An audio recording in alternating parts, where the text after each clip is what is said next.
The turquoise pickup truck rumbled to a stop in front of the weathered farmhouse as the golden hour light painted everything in warm amber tones. 26-year-old Elizabeth clutched her worn leather suitcase with white knuckles, her heart pounding with a mixture of fear and resignation. Her long blonde hair hung in loose waves around her shoulders, and her cream-colored dress with tiny roses, though modest and well cared for, could not hide the fact that she had always been fuller-figured than society deemed acceptable. Her stepfather's harsh words from that morning still rang in her ears. "Elizabeth, this arrangement solves multiple problems. We can finally be rid of the financial burden you have been, and this farmer fellow gets himself a wife to help with his work." Elizabeth had lived with cruel comments about her weight and unmarriageability for most of her adult life. When her stepfather's gambling debts had mounted beyond his ability to pay, he had jumped at the opportunity presented by James Sullivan's unusual proposal. "He is just some poor country farmer," her stepmother had said with obvious disdain. "But he has offered to clear our debts in exchange for marriage to you. Consider it your way of finally contributing something useful to this family." Now, as Elizabeth stepped down from the truck bed where she had ridden like cargo, she felt like a piece of unwanted furniture being delivered to its final destination. Her stepfather barely acknowledged her as he unloaded her few possessions. "James Sullivan should be around here somewhere," he muttered. "Remember, Elizabeth, you are his problem now. Try not to be more trouble than you are worth." As if responding to his words, two figures approached from the direction of the barn. The first was clearly James Sullivan himself, a man in his early 30s with sandy brown hair and striking green eyes. He wore a blue checkered work shirt and sturdy jeans, and his movements carried the easy confidence of someone who had spent his life working the land. Beside him walked an older gentleman with silver hair and a full beard, wearing simple farm clothes but carrying himself with unmistakable dignity. This had to be James's father, sharing the same strong features and gentle demeanor. "Miss Elizabeth," James said quietly, removing his hat as he approached. "I am James Sullivan, and this is my father, Robert Sullivan. We are honored to welcome you to our home." Elizabeth was immediately struck by the genuine warmth in his voice.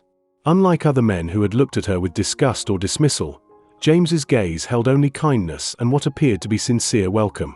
"I realize this situation is far from ideal for you," James continued with careful consideration. "But I want you to know that you will be safe and respected here. This is your home now, and you should feel free to make it truly yours." Elizabeth's stepfather completed his business with obvious haste, eager to return to town with his debt forgiveness secured. As the truck disappeared in a cloud of dust, Elizabeth stood alone in the farmyard with her suitcase and her overwhelming uncertainty about the future. "Come along," James said gently. "Let me show you around. You must be exhausted from the journey, and I imagine you could use a good meal and some rest." As they walked toward the farmhouse, Elizabeth began to notice details that surprised her. While the house itself was unpretentious and practical, the property extended much further than she had initially realized. Well-maintained pastures stretched to the horizon, dotted with healthy cattle, and she could see several large barns and outbuildings in the distance. The house, though simple in its exterior appearance, proved to be spacious and comfortable inside. The kitchen was enormous and welcoming, with a massive cast-iron stove and a solid oak table that could easily accommodate a large family. "I know it is not elegant," James said with a touch of uncertainty, "but we have tried to make it comfortable and practical. Your bedroom is upstairs, the first room at the top of the stairs. You have complete privacy there, and I want you to know that you set the boundaries for our relationship." Elizabeth was surprised by this consideration. She had expected to be treated as little more than unpaid domestic help. Robert Sullivan spoke for the first time, his voice carrying warmth and genuine kindness. "Elizabeth, my dear girl, I want you to understand that James is a man of honor. He will never pressure you or make you uncomfortable in any way. We both hope that given time, you might come to feel that this is truly your home."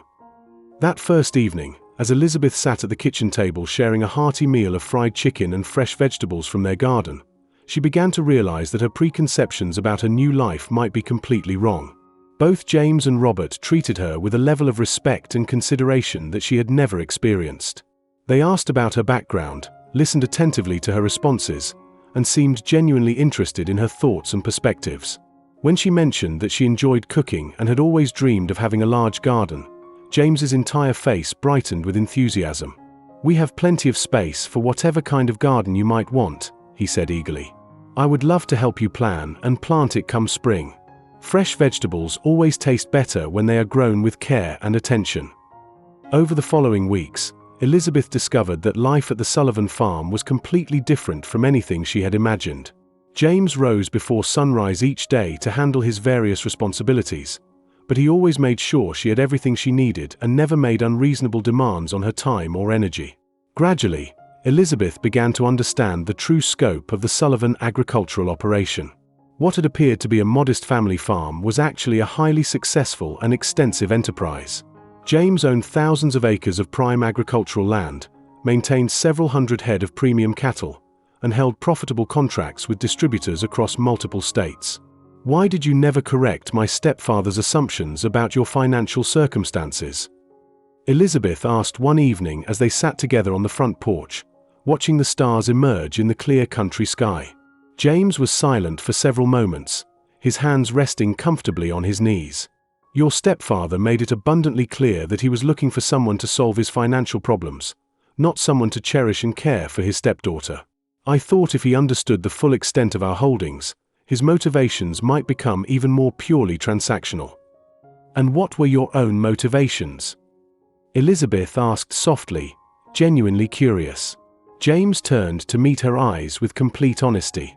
"Loneliness, if I am being entirely truthful. This operation has been financially successful, but it has also been emotionally empty.